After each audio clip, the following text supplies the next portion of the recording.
you know him from like friggin' Wrestling Society X. And... Well, all right, Jack Swagger then. Even say Swagger came out, I was like, he's got the size. Right. He's got the moveset put together. He's got the look. He can do a good promo. Like, I'm not impressed with him now. I feel like he should be further now than he is. I feel like he shouldn't have been moved to Raw. He's not at that level yet. I agree with you there. But when he debuted, I was like, he is definitely ready for ECW. He was ready for TV, and he was ready for a title. I would have liked him to have won the Money in the Bank at 26 while on ECW, and then just hold it. And then gone somewhere else. Right, and then just held it, and then bam, one night he shows up, wins the title.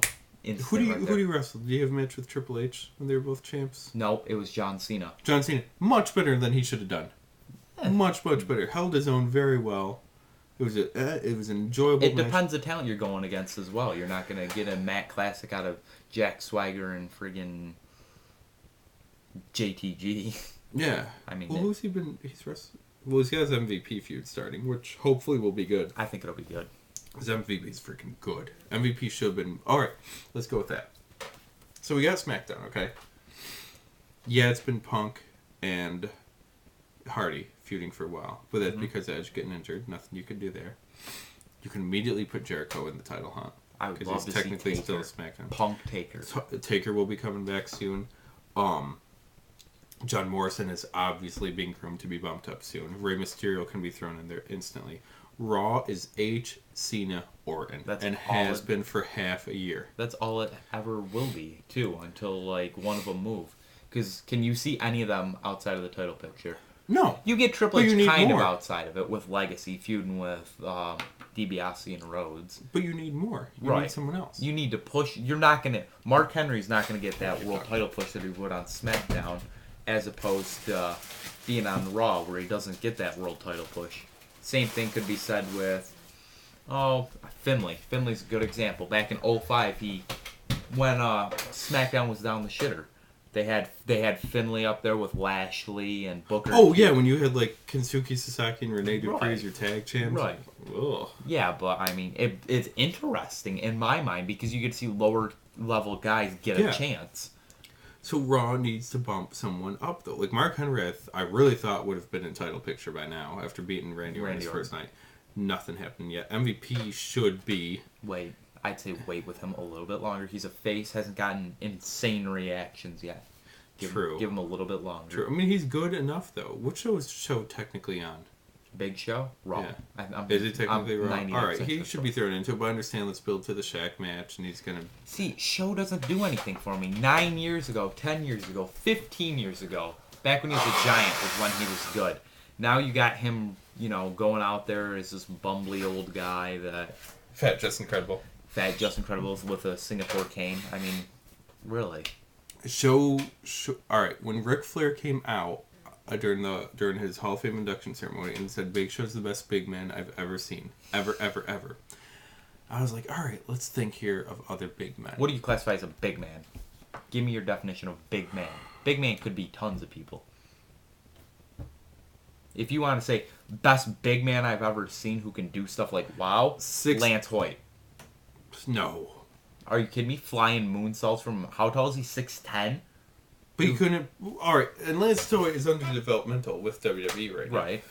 If he moves up, maybe I'll give it to him, but he's accomplished nothing yet. Okay. So that's why you got to add what they've accomplished. So I will say 6'10", give or take, and up, or like 350 and up. If you want to kind of mesh those a little bit, I'd say Hernandez. Hernandez could get there. He is very good. He Did you watch could TNA get this week? there. No. He kind of had a little bit. I haven't really paid attention. I know he's got new tights out of nowhere, so it seems like he's going to be serious now. Well, here's the thing: I haven't really paid attention to TNA too much, but what the hell is that? The British Invasion, and then they have like the World Elite now. World Elite, yeah. Okay, World Elite, and the main event Mafia were beating up Lashley, Foley, and who the hell is the other face who would have been in the main event? Sting. No. Okay. Sting, and they were beating up Sting. And then Hernandez came out swinging around a chain and cleared the ring out of Hernandez all the bad guys. is getting bumped up to that world title picture, and deservedly so. Right. Hernandez, if he gets on a run, could maybe get up to that big man level. But you need a run. I was like, let's just take Show, and let's not count people that might get there one day. Okay. Yeah, okay.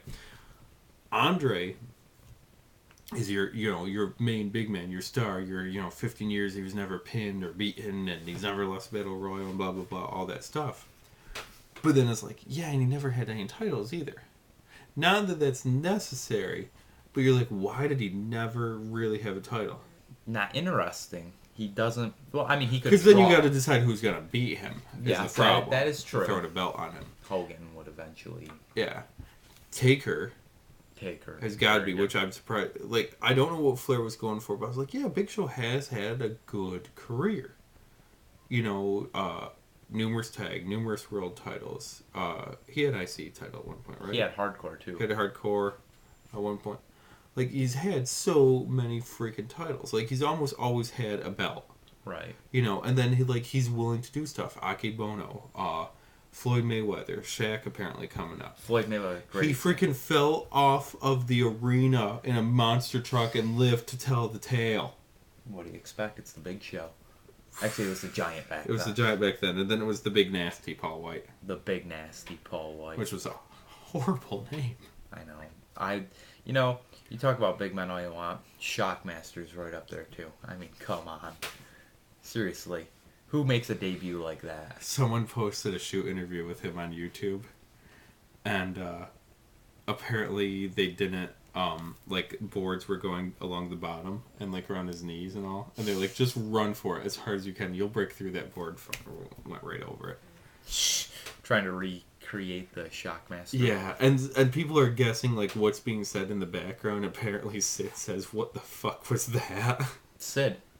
Another great big man. No, because he spent so many years in shit. Okay, that's fair enough. He had his run against Michaels when they had their Madison Square Garden match. What was it, a Survivor Series or something? And the fans were chanting for Sid, even though he was the heel and Michaels was the face. And they were going nuts. He had a good run then. His Sid Justice run was nothing. His title run in WWE was good, though, when him and Shawn Michaels traded. He was never bigger than that. And WCW really, really tried to make him a star, and it just never clicked. And freaking Kevin Sullivan had an interview. This is how I was going to book WCW towards then. They were going to build Sid for a year, undefeated, and then have him and Goldberg at the end of a year. 2 undefeated men. I was like, that would have been phenomenal. But they didn't want to spend a year building up Sid.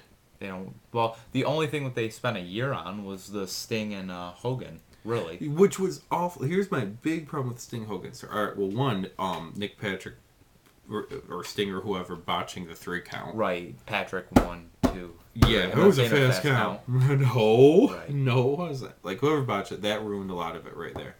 2, Lex Luger winning the title a couple of weeks, months, whatever earlier. Right. Hogan should have had that title and no one else. But then Lex Luger wins it, holds it for a week. It's like, well, we know Hogan can be beat.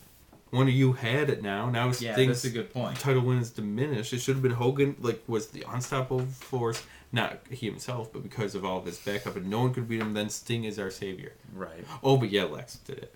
Well, Lex was the beta test. The problem was that they always would have friggin' the NWO guys go over. I'm... Which was good to build it up, though. You know? In the book, they were talking about, who the hell was it? The Steiners taking on, the NWO, taking on, Outsiders. I think it was Nash and Hall. And they had been feuding for a year, and yet still the Outsiders would win the title because Nash and Hall didn't want to drop the belts. It was just like... Well, also, you wanted them to be built up as a force. Obviously, we've all heard WCW stories. There was a ton of politics. There was a ton of stuff that shouldn't have happened. But when NWO was built up as such a force, anytime someone stood up to them and got a win, even it could be a win over freaking nothing against the guy, but Stevie Ray, leader of the